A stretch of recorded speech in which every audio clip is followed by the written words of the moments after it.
9절까지 보겠습니다. 우리 교독하시도록 합니다. 그때에 마침 두어 사람이 와서 빌라도가 어떤 갈릴리 사람들의 피를 그들의 제물에 섞은 일로 예수께 아뢰되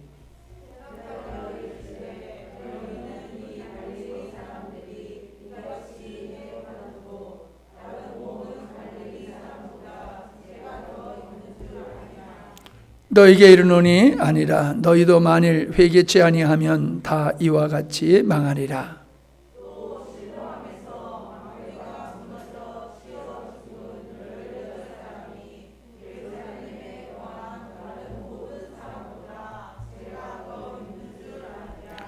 너에게 이르노니 아니라 너희도 만일 회개치 아니하면 다 이와 같이 망하리라.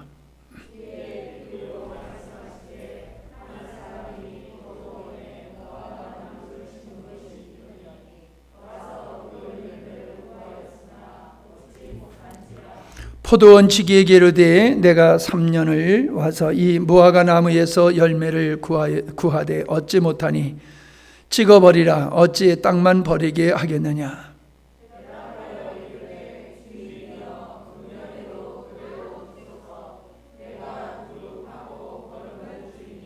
이후에 만일 열매가 열매 맺고 아니야.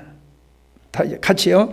이후에 만일 열매가 열면 조건이와 그렇지 않으면 지금은 버리소서 하였다 하시니라. 아멘.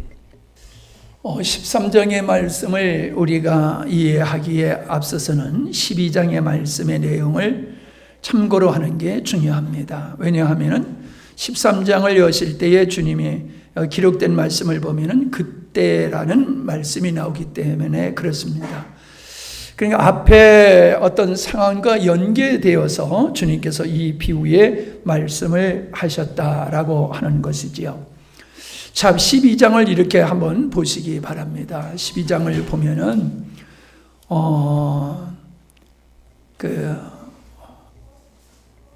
22절에서부터 보면은 무엇을 먹을까 무엇을 마실까 염려하지 말라라는 말씀과 더불어서 그 나라와 그 나라의 의를 구하라라는 말씀이 나옵니다. 믿는 자들이 무엇을 위해서 어떻게 살아야 되느냐라는 말씀을 하고 계시지요. 그러면서 이어서 하신 말씀이 인자가 주님이 언제 오실지 모른다.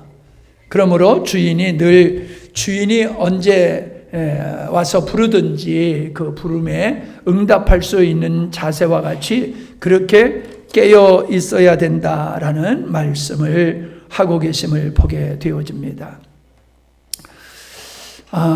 주인이 왔을 때에 주인의 뜻대로 살아가는 그 삶, 여기 말씀의 42절을 보면은 주께서 이르시되 지혜 있고 신실한 청지기가 되어 주인에게 그 집 종들을 맡아 때를 따라 양식을 나눠줄 자가 누구냐. 주인이 이를 때에 그 종이 그렇게 하는 것을 보면 그 종은 복이 있으리로다 라고 말씀하고 있지요. 주인의 뜻을 따라서 성실하게 일하는 종의 모습이 우리 성도들이 주님이 오실 때에 살아가는 삶의 태도여야 됨을 우리에게 말씀해 주고 있음을 보게 되어집니다. 49절서부터 보게 되어지면은 주님께서 이 땅에 불을 던지러 오셨다라는 말씀을 하고 있음을 보게 됩니다. 그래서 여기 53절에 보게 되면 아버지가 아들과 아들이 아버지와 어머니가 딸과 딸이 어머니와 시어머니가 며느리와 며느리가 시어머니가 분쟁하게 될 것이다 라는 말씀을 하고 있습니다. 싸움 붙이러 오셨다는 것이지 아니지요. 불을 이 땅에 던지러 왔다라고 하는 것은 심판의 의미가 있음을 우리에게 암시적으로 보여주는 말씀이다라고 하는 것이지요. 그래서 믿는 자와 믿지 않는 사람들에게는 갈등이 있을 수밖에 없지요. 분쟁이 있을 수밖에 없는 거지요. 사람들은 모든 사람과 화평하는 것이 하나님의 뜻이라고 얘기를 하고 있습니다. 그렇게 믿고 있어요. 그러나 주님은 이 땅에서 바리새인들과 서기관들과 율법사들과 결코 화평하지 않으셨어요. 늘 갈등의 그 관계 속에서 주님은 공생애를 사셨고 마지막엔 그들에 의해서 죽임을 당하시는 것이 예수님의 삶이었다. 예수님은 나로 인하여 너희들이 핍박을 받게 될 것이지만은 그게 복된 것이다 라고 말씀하심을 우리가 보게 되어집니다. 우리는 성경을, 제가 늘 그런 참 두려움과 염려 속에서 삽니다만은 성경을 우리 입장에서 보는 경향이 너무 커요. 하나님의 입장에서 말씀을 보기보다는 우리의 입장에서, 우리의 관점에서 성경을 보다 보면 실수를 하는 경우가 참 많이 있습니다. 뒤에도 또 그런 말씀이 나오겠습니다만은, 중요한 것이 이제 54절부터 어떤 말씀을 하고 있느냐 하면은, 너희가 천기를 분별할 줄 알지 않느냐. 근데 너희들은 이 시대를 분별할 줄 모르고 있다라는 말씀을 하고 있지요. 결국 이 세상을 우리가 환경적으로 보는 시각을 가지고 사는 것이 아니라 하나님의 관점에서 세상을 보아야 된다라고 하는 거지요. 그래서 코로나 사태도 사실 우리가 하나님의 관점에서 보아야지 이 고난이 우리에게 유익이 되어지지, 그냥 역사 속에서 일어나는 한 사건으로만 우리가 바라본다라고 하면은 이 고난을 통해서 하나님께서 뜻하신 바를 이루어낼 수가 없다라고 하는 것입니다. 결국 뭔 얘기를 하고 있습니까? 주님은 이 땅에 불을 던지러 오시는 분이다. 심판자라고 세례 요한이 예수님을 타작마당에 그 농부가 타작하는 걸 비유하시면서 예수님은 쭉정이와 알곡을 가르시는 심판하는 분이시라고 하는 것을 말씀해주고 있음을 보게 됩니다. 그러니까 이 12장에서의 전체의 말씀의 흐름을 가만히 보면은 마지막 때의 성도들이 어떤 자세로 살아야 되느냐라는 말씀을 하시면서 13장에 들어가서는 죽는 사건을 얘기하고 화목의 사건을 얘기하고 계심을 보게 됩니다.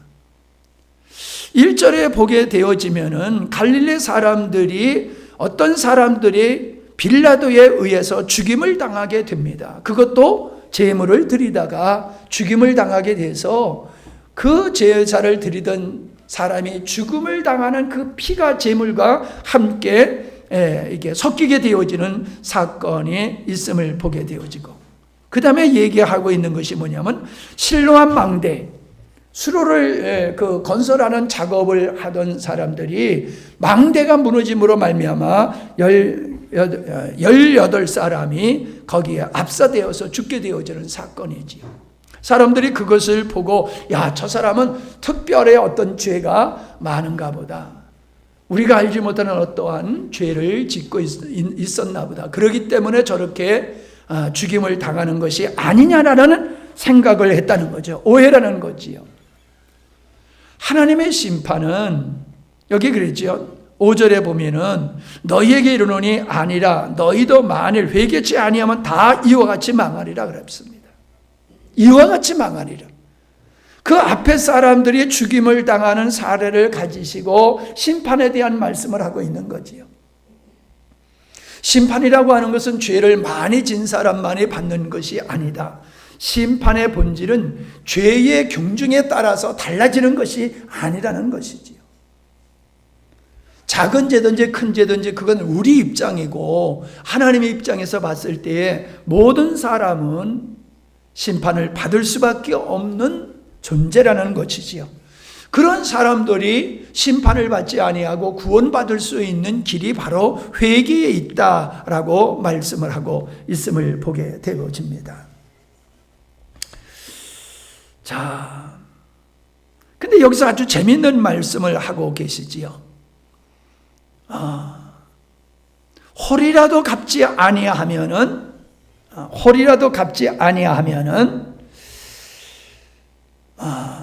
고소를 당해가지고 옥에 갇히고 거기서 영원히 나오지 못할 것이다. 그러니 고소하는 자에게 갚을 것이 있으면 완벽하게 갚고 그 사람과 화해를 해야지만이 네가 안전하다라는 말씀을 하고 계시지 않습니까? 자, 이 말씀이 계속 이어지는 것을 우리가 보게 되어지는데, 이 홀이라고 하는 것은 아주 적은 동전을 얘기하고 있는 거죠. 뭐 우리로 말하면 10원짜리 동전과 같은 거지요.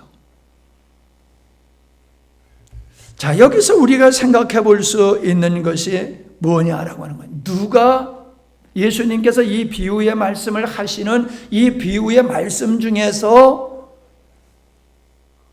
고소하는 자가 누구냐?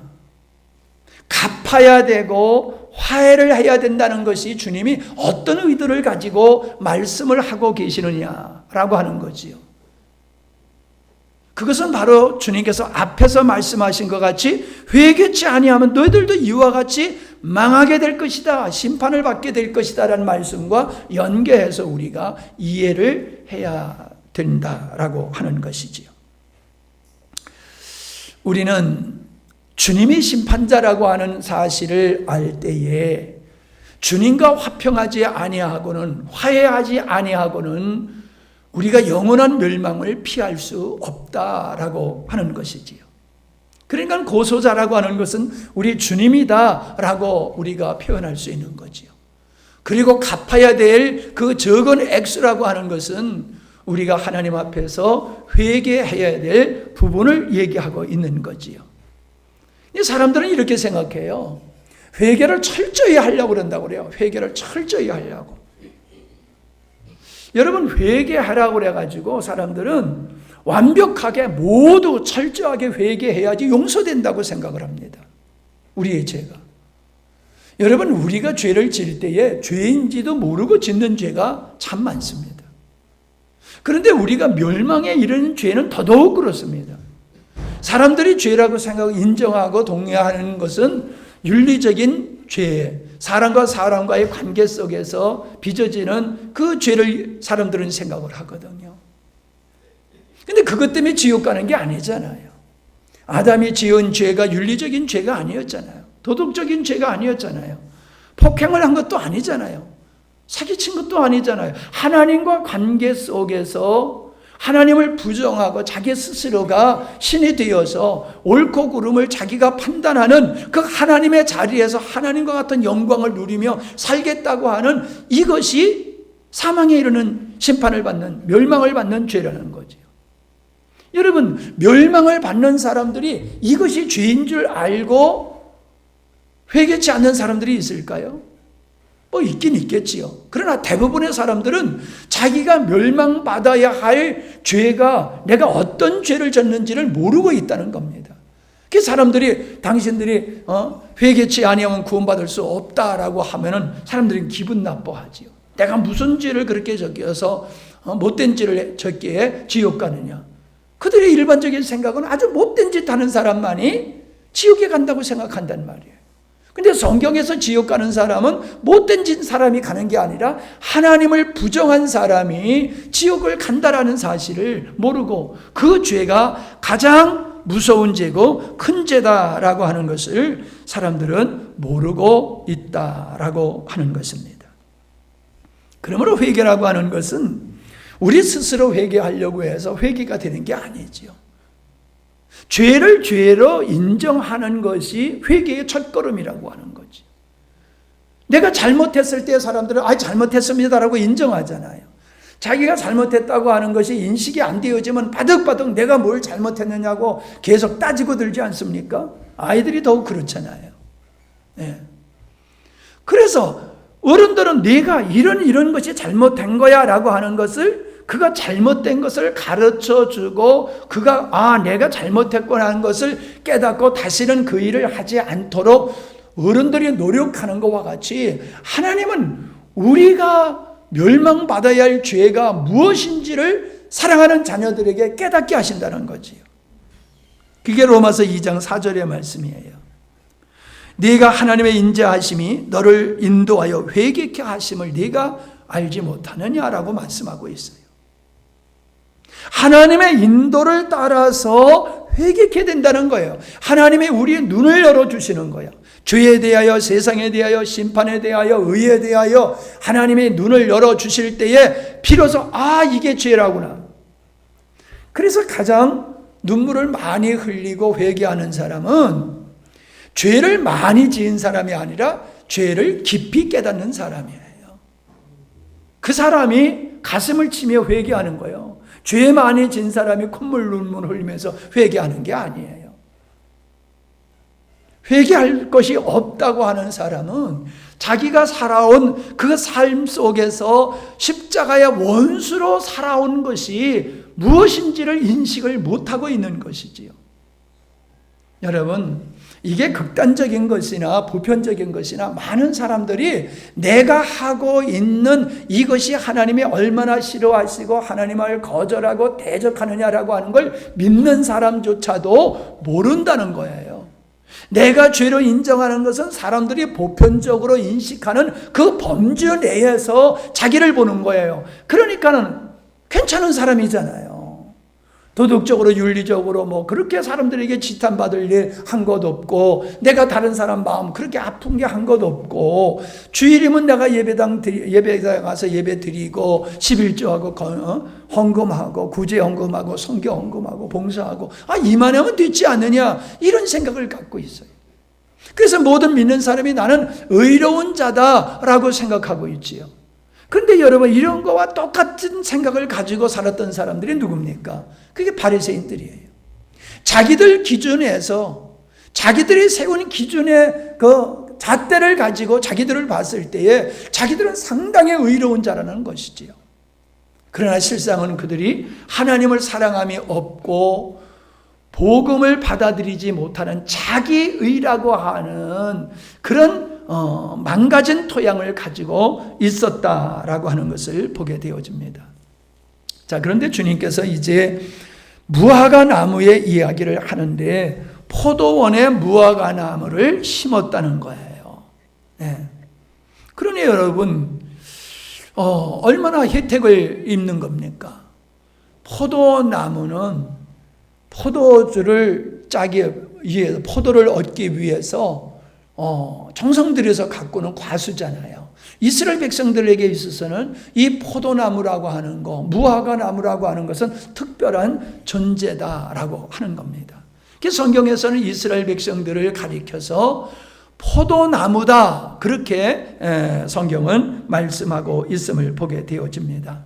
근데 문제는 뭐냐 하면은 이 무화과 나무가 열매를 맺지 못함과 같이 포도나무도 주인이 원하는 열매를 맺지 않았다라고 하는 것을 성경은 얘기를 하고 있지 않습니까? 이사야서에 보면은 극상품의 포도나무를 심었는데 그 좋은 열매가 맺는 게 아니라 덜 포도를 맺는다. 이게 바로 이스라엘 백성들, 하나님의 은혜를 입으면서도 하나님이 원하는 열매를 맺지 못하는 그 백성들의 실체를 얘기하고 있는 것이지요. 시편 80편 8절에 보면은 하나님께서 애굽에서 내가 포도나무를 갖다가 이 열방을 쫓아내고 그 땅에 내가 이 포도나무를 심었다라고 말씀하고 있습니다. 이걸 통해서 결국 뭔 얘기하고 있는 겁니까? 이스라엘 백성들의 포도나무를 그렇게 소중히 여기는 것과 같이 하나님은 이스라엘 백성들을 그렇게 사랑으로 돌보시는 분이다, 농부와 같은 분이다 라는 말씀을 하고 있는 것이지요. 그런데 여기 보면은 열매를 맺지 않는 나무가 나오지 않습니까? 몇 년을 기다렸다고 그랬어요. 7절에 보면은 포도원 지기에게 이르시되 내가 3년을 와서 이 무화과 나무에서 열매를 구하여되 얻지 못하였다. 3년 동안을 기다렸지만은 얻지를 못했다. 그러니 찍어버리자라는 말을 합니다. 이 3년 동안에 열매를 맺지 못했다라고 하는 이 말씀을 레위기 19장 23절부터 보게 되어지면은 하나님께서는 나무를 심고 3년 동안은 열매를 따먹지 못하게 했어요. 왜? 부정한 나무라고 생각을 한 거예요. 그래서 할례를 받은 나무의 열매, 즉 3년이 지난 후에 나무의 열매만 먹을 수 있다라는 얘기를 하고 있습니다. 거기서 할례 얘기를 해요. 그러니까는 이 포도나무를 그냥 나무로 생각하면 안 되는 거예요. 사람으로 생각해야 되는 거고 이스라엘 백성으로 생각하면서 이걸 읽어야 되는 거지요. 우리가 하나님 앞에서 은혜를 입을 수 있는, 하나님의 은혜를 입을 수 있는 때가 언제냐라고 하는 것을 우리가 생각해 볼 필요가 있습니다. 자, 여기 보면은 과혼지기가 뭐라고 얘기합니까? 금년에도 그대로 두소서. 내가 두릅하고 거름을 주이니. 정성을 들여서 이 무화과 나무가 열매를 맺도록 내가 노력하겠다라는 이야기를 하고 있음을 보게 됩니다. 그래서 좋은 열매를 맺으면 감사하고 맺지 않으면 그때 찍어버려도 되지 않습니까? 라는 얘기를 하고 있습니다. 근데 아주 재미있는 얘기가 8절에 그대로 두소서라는 말씀이에요. 그대로 두소서. 그대로 두소서. 이 그대로 두소서라고 하는 압히엠이라는 그 말인데, 이 말씀의 뜻은 그냥 버리지 않고 놔두다, 용서하다, 면제하다 이런 뜻이라고 그래요. 그런데 이 말씀을 주님이 사용하셨어요. 어디서? 십자가에서 죽으실 때에 용서하는 기도에 저희들을 용서하여 주소서라고, 용서하여 달라고, 저들이 하는 짓을 모릅니다, 저들을 용서하여 달라고 하는 그 단어가 그대로 두소서라고 하는 단어와 동일하다는 거예요. 참 재미있잖아요. 지켜야 될 나무가 지금 과원지기의 중보를 통하여 찍히지 않고 생존하게 되지요. 살아있게 되지요. 예수님께서 십자가에서 용서하여 달라고 하는 그 중보의 기도는 자기를 십자가에 못 박는 로마 병정들을 향해서만 하는 말씀이시겠습니까? 예수님을 부정하는 모든 사람들, 멸망받을 사람들을 위해서 주님이 기도하시는 것이지요. 그러니까 주님의 중보의 이 십자가를 통하여서 찍힘을 받아야 될 모든 죄인들이, 마땅히 찍힘을 받아야 될 죄인들이 찍힘을 받지 않는다는 것이지요. 결국 회개의 열매도 하나님에 의해서 이루어지는 것이고, 이런 회개로 말미암아 주님과의 십자가의 은혜로 완벽한 죄 사함을 통하여서 호리와 같은 죄라도 사함을 받아서 하나님과 아주 화목한 관계에 이르게 되어지는 것이지요. 그래서 구원함을 받게 되어지는 것이다. 앞에서 갈릴리 사람들의 죽음, 망대에서 죽는 이 죽음을 가지고 회개치 아니하면 모든 사람이 이렇게 죽게 되는 거야. 모든 사람은 죽게 돼 있어. 근데 모든 사람이 죽게 되는 가운데서 살 수 있는 사람이 있거든. 그게 누구냐? 찍힘을 받아야 할 나무가 구제를 받는 것과 같이 십자가의 우리 주 예수 그리스도의 죽으심을 통하여서 우리는 죄 사함을 받고 고소자이며 심판자이신 주님과 화목한 관계에 이르게 되는 것이다 라는 것을 말씀해 주고 있음을 보게 되어집니다. 근데 여기서 보면은 거름을 주겠다라고 얘기를 하고 있어요. 오늘도 이 옥수수를 심었는데 나는 그냥 심고 싶더라고요. 힘들어서. 사모님이 계속 옆에서 옥수수는 거름을 많이 먹어요. 거름을 해야지 먹을 게 있어요. 나도 알긴 알거든. 근데 그거 힘들어. 옛날에 우리 부모님들이 옥수수 심을 때 보면은 이렇게 재 한 줌 넣고 씨를 넣고 발로 툭 차서 덮고, 또 재 한 줌 넣고 씨 하나 넣고 발로 툭 차서 덮고, 그렇게 심는 것을 봤거든요. 이 거름을 한 나무에서는 옥수수가 실하게 열리는데, 거름을 하지 않는 나무에서는 옥수수가 열리긴 열리는데 실하지를 않아요. 그래서 지난번에 돼지 기른 덕분에 거름이 많아가지고 한 마차 실어다가 그거를 하면서 심었는데 모르겠어요. 얼마나 잘 되는지요. 기분이 좋아요. 올해는 고구마도 많이 열리고 옥수수도 많이 열릴 것 같은 그런 기분이 들어요. 걸음은 결정적으로 열매 맺게 하는 조건이 되는 것이지요. 걸음을 하느냐 하지 않느냐에 대해서 좋은 열매를 맺고 좋지 못한 열매를 맺게 되는 것과 같이 주님은 성도들이 열매를 맺는, 좋은 열매를 맺는 이제 그 원리에 대해서 말씀을 하고 있는 게 그게 바로 요한복음 15장의 말씀이다라고 하는 것이지요. 네. 자, 요한복음 15장 우리가 잘 아는 말씀이지만 한번 보십시다.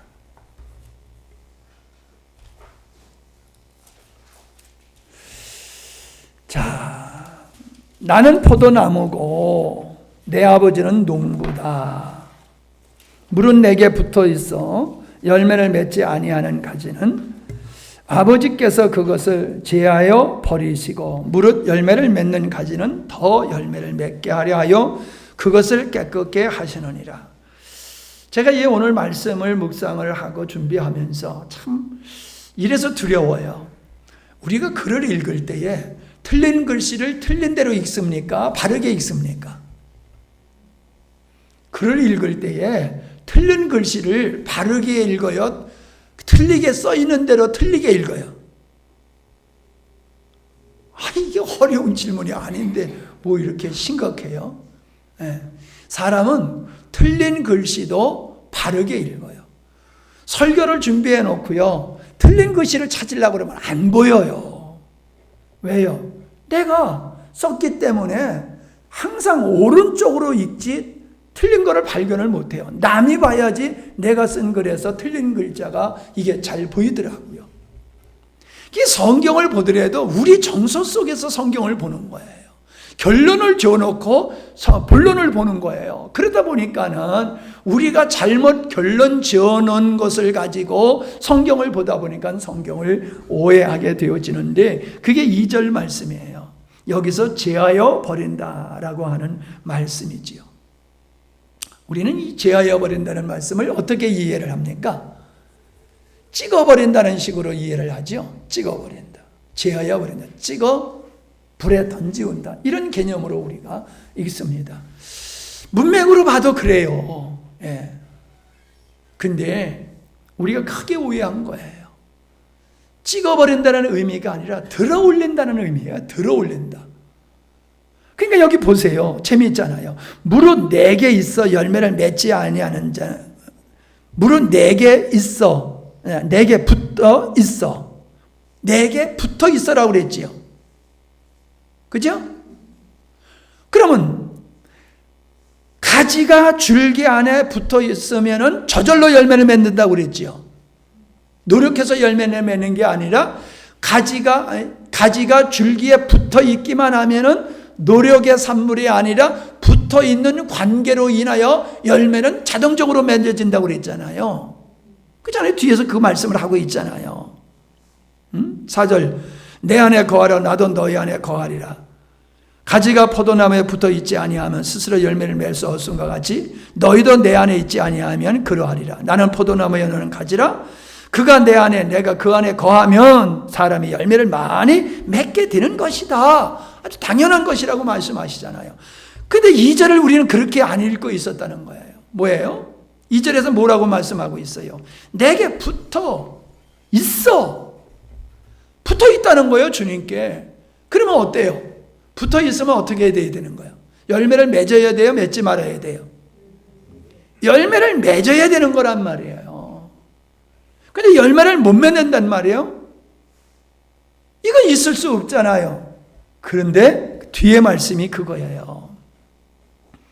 아버지께서 그것을 제어버리신다, 들어 올리신다는 거예요. 여러분, 포도나무가 가지가 많잖아요.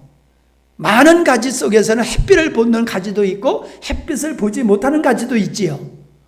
햇빛을 보지 못하는 가지에서는 열매를 맺기가 어려워요. 그러니까 농부가 모든 가지가 햇빛을 잘 보고 열매를 맺을 수 있도록 가지를 들어 올려 가지고 햇빛을 잘 보도록 해서 열매를 맺게 한다. 그 뜻이에요. 안 놀라시네? 나만 착각하고 있었나? 여러분들은 착각 안 했었나 봐요. 감사하지요. 그러니까 여기서 25장에서 주님이 하시는 말씀은 하나님은 결코 주님 안에 거하는 자들을 열매를 맺게 하시는 분이라는 거예요. 우리 스스로가 열매를 맺는 것이 아니라 우리의 노력의 산물이 열매가 아니라 열매를 맺지 못하는, 열매를 맺을 수 없는 들포도를 맺는 자와 같은 우리들에게 있어서 주님으로 말미암아 반드시 좋은 열매를 맺도록 하시는 분이 하나님이시다. 하나님의 은혜에 대한 이야기를 하고 있는 거지요.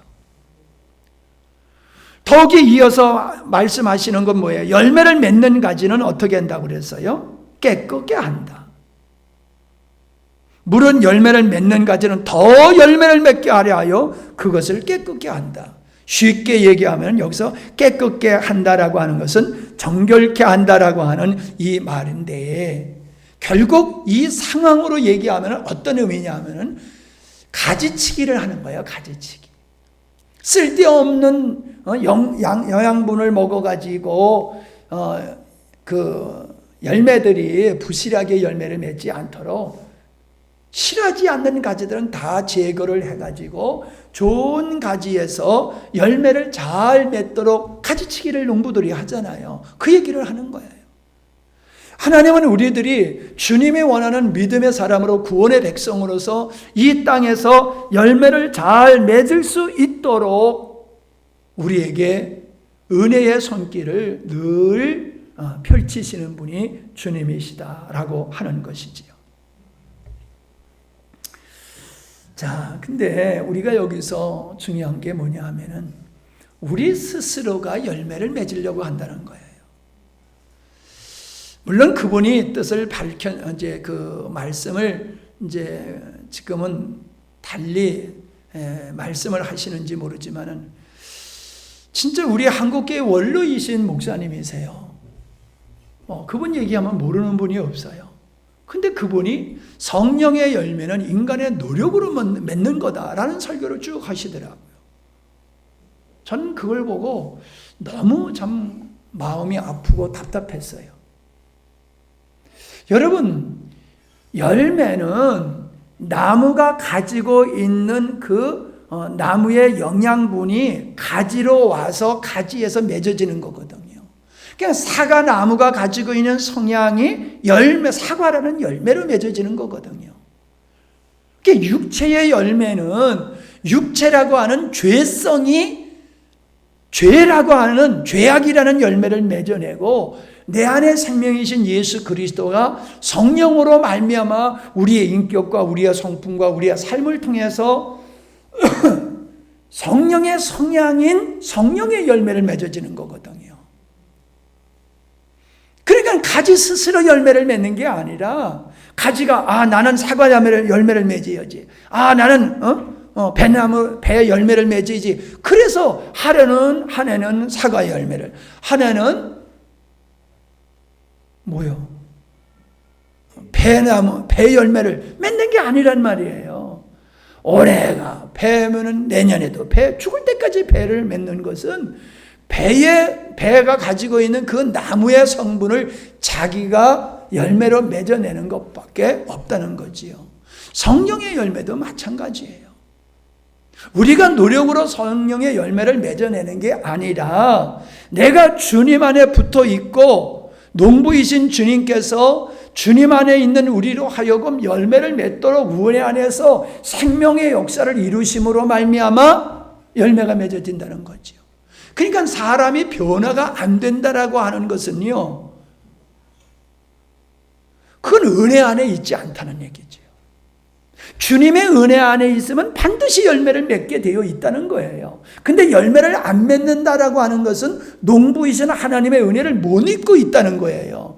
농부이신 하나님의 은혜를 못 입고 있다는 이야기는 가지가 줄기 안에 붙어 있지 않다라고 하는 것이지. 가지가 줄기 안에 붙어만 있으면은 반드시 나의 의지와 노력과 어떠한 것 상관없이 하나님에 의해서 열매가 맺어지는 거라는 거예요. 사실 내가 내 자신을 바라보면 부끄러울 때가 참 많이 있어요.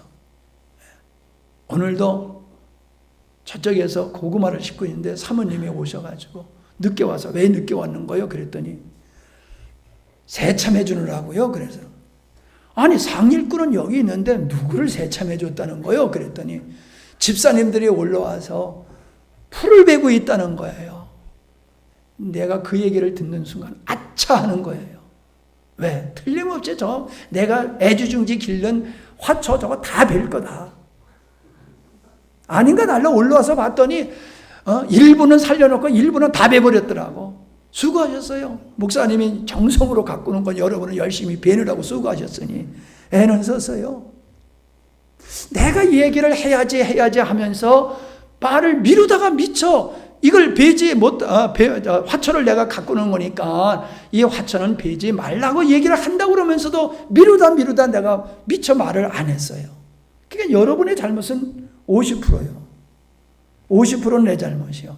내가 미리 집사님들 요런 것은 내가 지금 잘 가꾸고 있는 거예요. 이건 베지 마세요라고 미리 사전에 얘기를 했어야 되는데 그걸 안 한 게 내 50% 책임이거든요. 50%는 뭐예요? 여러분 멋대로 한 거야. 아니 여러분은 목사님이 어떻게 나무를 기르는지 어떤 꽃을 기르는지 관심을 가지고 살면 보인단 말이에요. 근데 그냥 관심이 없으니까 그냥 풀 속에 있는 꽃도 그냥 그냥 사거리 버버리는 거예요. 이젠 절대로 앞으로 이런 일이 없겠지요. 이제 이렇게 얘기를 했으니까. 그런데요, 내가 속에서 속이 상해서 죽겠는 거예요. 베버리는 집사님도 얄미워 죽겠고, 내가 미리 말을 안 한 나도 미워 죽겠고, 그냥 속이 상해서 막 끓어오르는 거예요, 속에서. 그러면서 내가 부끄러운 거예요.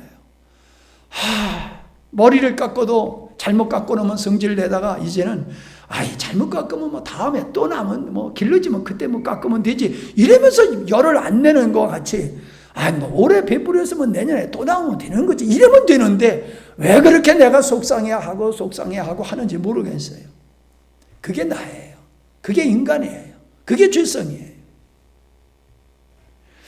우리는 스스로가 노력해가지고 이러한 내면의 인간적인 육체에 속한 이 악한 것들을 스스로 제거할 수 없어요. 그 악함과 못됨에 대해서 내가 환멸을 느끼고 그렇게 싫어하고 그렇게 내가 그것을 뽑아버리려고 해더라도 뽑아지질 않아요. 그게 늘 있어요. 그런데 감사한 건 뭐예요? 그게 뽑혀나가기 시작하는 거예요. 조금씩 뽑혀나가면서 많이 뽑혀나갔어요. 남아있는 것도 많지만 뽑혀나간 것도 많아요. 이게 내면의 변화예요. 이게 열매 맺게 하시는 주님이 우리 안에서 일하심의 결과물이다라고 하는 겁니다. 여러분, 기독교가 수도의 종교가 아니잖아요. 내가 노력해서 구원받는 게 아니잖아요. 마찬가지로 내가 노력을 해가지고 열매를 맺고 내가 노력의 열매로 내 속사람이 변화되는 게 아니란 말이에요. 근데 문제가 뭐예요? 우리는 그렇게 신앙생활을 하고 있다는 거예요. 주님께서는 수고하고 무거운 짐 자들아 다 내게로 오라라고 말씀하셨잖아요. 사람들은 스스로 짐을 지고 있어요. 율법이라고 하는 짐을 지고서 내가 이걸 완벽하게 이룸으로 말미암아 성령의 열매를 맺겠다. 주님께서 원하는 열매를, 주인이 원하는 열매를 맺겠다라고 하는 이 착각 속에 살고 있다는 거지요. 근데 그게 아니라는 거예요. 너의 스스로는 열매를 맺을 수 없다. 과원지기가 그 거름을 줘가지고 그리고 또 열매를 맺지 못하는 가지를 들추어내서 햇빛을 보고 잘 열매를 맺게 하고 그리고 가지치기를 해서 열매를 잘 맺게 하는 것과 같이 하나님의 은혜로 되는 거지 너의 스스로의 노력의 산물로 되는 게 아니다라는 말씀을 주님이 하고 계시는 거예요. 그럼에도 불구하고 대부분의 우리들은 그런 율법적인 정서에 의해서 신앙이 형성되다 보니까는 이런 말씀을 들어도 들을 때뿐이지 우리들의 가치관과 의식은 여전히 우리 스스로의 열심과 노력으로서 해야 된다, 뭔가를 해야 된다라고 생각을 하고 있다는 거예요. 여러분, 그대로 올해만 그대로 두시옵소서. 이게 집행유예와 같은 거지요.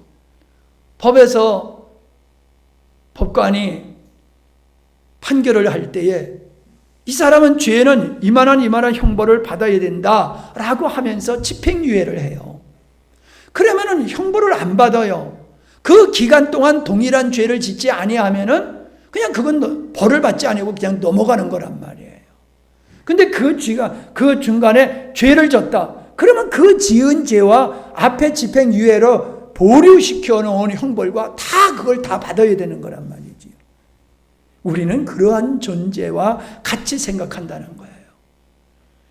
지금 집행유예가 되어가지고 심판을 받아야 할 자리에 있는데 집행유예야. 그래서 안 받고 있어. 그런데 우리가 죄를 지면은 집행유예가 취소되어가지고 형벌을 받는 것과 같이 하나님께 벌을 받게 될 거야. 이게 우리가 가지고 있는 정서라는 거예요. 근데 성경이 말하는 것은 그런 존재가 아니라는 거예요. 우리를 향하여 집행유예를 선언하는 것이 아니라 너는 죽은 자야라고 선포를 했고 그 멸망받은 자를 예수 그리스도의 십자가를 통해서 죄 사함 받음으로 말미암아 대사면의 역사가 이루어진 것이지요. 사형 선고를 받으러 가는 찰나에 사면령에 떨어져 가지고 자유의 몸이 되는 것과 같이 우리는 하나님을 떠나 살아온 죄값으로 모든 사람이 집행유예를, 아직은 우리가 영원한 지옥에 떨어지지 않았지만은 우리는 영원한 지옥에 갈 수밖에 없는 존재이잖아요. 그게 집행유예와 같단 말이에요. 그런 집행유예만 받아가지고 결국 하루하루를 사는 게, 믿지 않는 불신자들은 하루하루 사는 게 뭐예요? 사형장으로 가는 거예요. 하루하루 사는 게 사형장, 죽음의 자리가 하나님의 심판 자리로 가는 거잖아요. 그러한 우리에게 주님이 오셔서 대사면을 이루어 주심으로 우리는 이제 죄와 상관없는 의로운 자가 됐다는 것이지요. 그런 우리가 죄를 지었다고 해서, 즉 도덕과 윤리적인 죄를 지었다고 해서 다시금 사망의 자리에 가는 존재가 아니라는 거예요. 여러분, 구원받은 사람은요, 도덕과 윤리적으로 행위적으로 죄를 질 수 있어요. 육체를 입고 있기 때문에. 그러나 하나님을 부인하지 않습니다. 맞죠? 여러분은 하나님 부인하는 죄를 짓습니까? 우리는 하나님 부인하고 예수님을 부인하는 죄는 못 져요. 그건 못 져요. 다른 죄는 혹 지을 수 있어도요, 하나님을 부정하고 예수님을 부정하는 죄는 못 져요. 그러므로 우리의 구원은 영원히 보존되는 거예요. 대사면이 이루어졌을지 모르지, 대사면이 이루어졌고 주님의 은혜로 내가 하나님의 은혜가 아니면 구원받을 수 없다는 이 확실한 믿음 속에서 변함없는 믿음을 가지고 우리가 살고 있단 말이에요. 때로는 넘어지지만은 그 넘어짐이 멸망에 이르는 죄의 조건은 아니라는 것이지요. 아멘? 근데 많은 사람들은 대사면을 받고도 마치 내가 죄를 짓게 되면은 집행유예가 무효가 돼가지고 모든 형벌을 다 받게 되는 것과 같이 예수 믿는 내가 죄를 지면은 지옥에 갈 거다, 이런 생각을 갖고 이 무거운 짐을 지고 허덕거리는 그리스도인들이 얼마나 이 땅에 많으냐. 그 말은 바꿔 얘기하면은 예수님을 믿는다라고 하지만 그런 복음을 모르는 사람이란 말이에요. 구원받는 복음을 알고 있다고 하지만 사실은 구원에 이르는 복음을 제대로 모르고 있는 거예요. 자기 노력으로 열매를 맺으려고 하는 사람은. 율법은 우리를 정죄하지, 율법이 우리를 말씀대로 살 수 있는 능력을 제공해 주는 게 아니잖아요.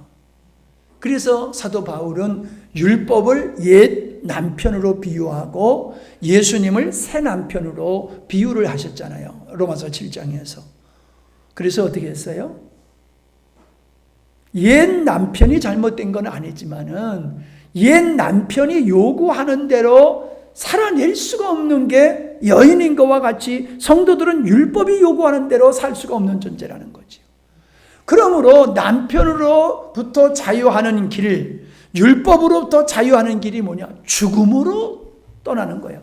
죽음, 율법이 틀린 건 아니란 말이에요. 남편이 요구하는 게 틀린 게 아니란 말이에요. 근데 못해. 그러니까 너 죽어가 아니라 내가 율법으로부터 죽고 내가 예수 그리스도 안에서 다시금 살아서 예수님과 함께 결혼하는 관계가 되어지면은 은혜라고 하는 예수 그리스도의 복음은 우리가 율법이 요구하는 것보다도 더 센 것을 우리에게 요구하지만은 그것을 이룰 수 있도록 돕는 분이 주님이심을 믿습니다. 그래서 우리는 자유 가운데서 주님과 화평하는 가운데서 날마다 주인이 원하는 열매를 맺어내면서 하나님의 기쁨 중에 사는 것이 성도의 삶인 줄로 믿습니다. 우리가 바삐 살고 때로 넘어질 수 있어요. 그러나 그것 때문에 여러분 위축당하실 필요가 없습니다. 죄송하지요. 경건의 삶을 위해서는 우리가 그걸 회개해야 되고 떠나야 되지만은 그것 때문에 결코 지옥 가는 건 아니다. 그것 때문에 그런 실수와 넘어짐을 향한 사람을 향해서 우리가 이방인같이 대해서는 안 돼요. 그를 궁히 여기고 불쌍히 여겨야 되지요. 우리 주님이 그러셨잖아요. 죄 많은 여인들을 대하셨을 때에 정죄치 아니하시고 그 죄 많은 여인들을 품어주셨잖아요. 나도 너를 정죄하지 아니한다. 네가 죄를 지은 것은 맞다. 그러나 그 죄 때문에 네가 멸망받을 것이 아니라 너는 내 은혜를 받아야 되는 존재고 너는 내 은혜를 입음으로 말미암아 영원에 정죄치 않는 자리에 이르게 될 것이다라고 하는 주님의 그 말씀이 우리의 마음이 되어야 될 줄로 믿습니다. 하나님 아버지 감사합니다. 피곤한 육체이지만 주님 또 이 한밤에도 모여서 주님을 찬양하며 말씀을 들으며 우리의 영혼을 더 강화시키고 온전한 자리에 서갈 수 있도록 인도해 주심을 감사합니다. 눈을 열어 주시옵소서. 귀를 열어 주시옵소서. 그리고 마음을 열어 주시옵소서. 잘 듣고 보게 하시고 잘 깨닫게 하시고 잘 순종할 수 있는 은혜로 저희들을 축복하여 주시옵소서. 그러한 것을 우리가 주님 앞에 목말로 하며 사모하며 그리워하며 찾는 저희들이 될 수 있도록 은혜를 더하여 주시옵소서. 감사드리옵고 예수님의 이름으로 기도하옵나이다. 아멘.